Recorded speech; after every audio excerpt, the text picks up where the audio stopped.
For years, she controlled who got a table and who didn't. But when the people she dismissed turned out to be the restaurant's owners, she found herself on the other side of the door. Amanda had been working at Linden and Company, an upscale restaurant in the heart of Beverly Hills, for nearly a decade. She had mastered the art of curating the right atmosphere. The regulars were wealthy, well-connected, and in her eyes, refined.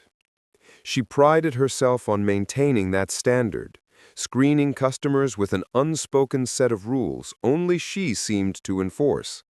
It wasn't about the dress code, it wasn't about reservations, it was about knowing who belonged. That afternoon, the restaurant had a quiet lull between the lunch and dinner rush.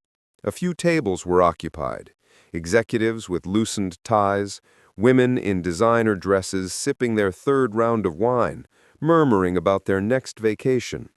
Everything felt controlled, predictable, just the way Amanda liked it.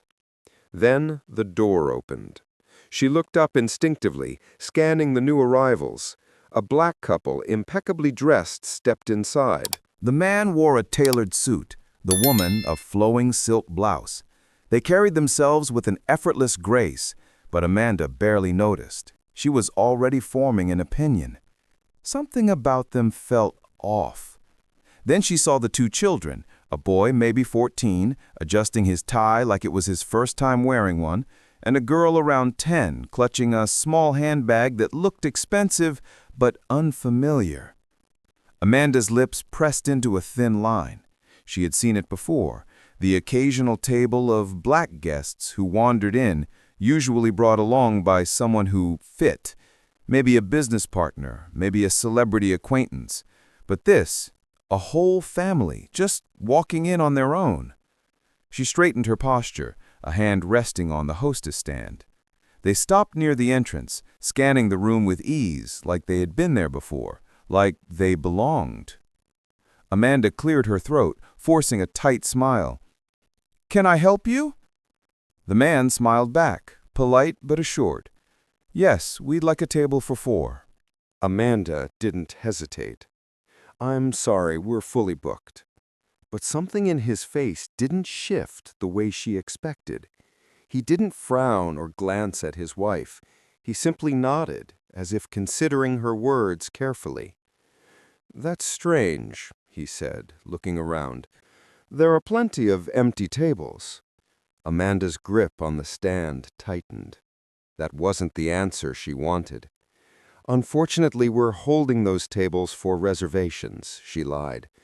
The family wasn't stupid. The wife glanced around again, lips pressed together, but said nothing. The man exhaled through his nose, calm and measured. "All right," he said. "We'll wait." Amanda didn't blink. "I'm afraid there won't be any openings tonight." The wife glanced at her husband. The boy looked at his mother, then back at Amanda.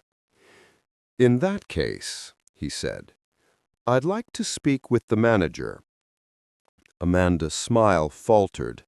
The manager. Oh, so he was one of those. Her tone turned crisp. "The manager isn't available right now." The wife sighed. The children stayed quiet. The man nodded. "I see. Then we'll be leaving." They turned to go. Amanda almost relaxed. Almost. But then the wife spoke. "You sure you don't want to call your manager?" Amanda scoffed. "I'm sure." The woman smiled. "All right." They walked out, and Amanda thought that was the end of it. But then Paul, the general manager, burst out from the back, pale and panicked. "Where are they?" he demanded. "Who?" Amanda frowned. "The family that just walked in." Amanda blinked. "They left." Paul's face went white. "Damn it." He ran outside. Through the glass, Amanda saw him talking to the family, apologizing. Moments later, they walked back in. Paul led them to the best table. "Please, Mr. Bennett, right this way." Amanda froze. Bennett. The name hit her like a slap. Leon Bennett, billionaire entrepreneur, The owner of Linden and Company. Her stomach twisted. Leon sat calmly, unbothered, then looked at her. "What's your name?" he asked. "Amanda," she whispered. "Tell me, Amanda, what exactly made you turn my family away?" Silence. She had no answer. Leon's voice stayed calm.